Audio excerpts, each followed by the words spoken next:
Thank you, Mr. Chair, and I thank you and the ranking member for holding this important hearing today. I'm deeply honored to serve as the ranking member of this aviation subcommittee and working with Chairman Garrett Graves to formulate our next FAA reauthorization bill. In 2018, the FAA reauthorization law was passed with Chairman Schuster.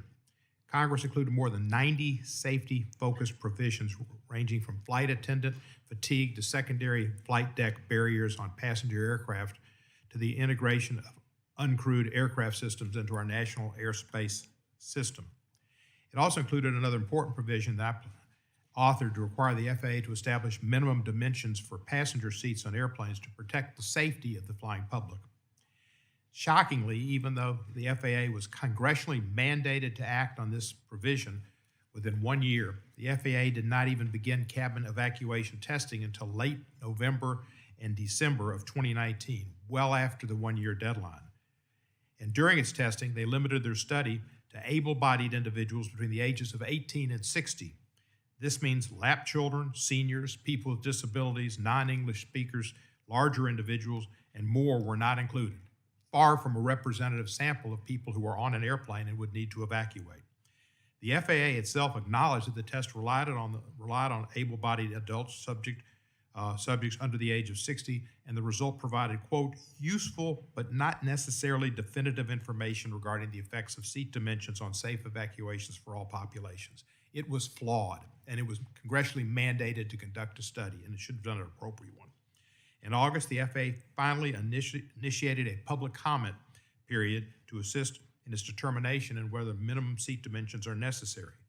The FAA received over 26,000 comments from the flying public, the majority of which were articulated that the miserably dreadful experiences these small seats provide. Probably the most miserable experience most Americans have in terms of comfort is when they're on an airplane. Mr. Garrett Graves is right. It was the safest year yet. It was also the most uncomfortable decade. As we begin our work on our next reauthorization bill, it's imperative this issue be reexamined.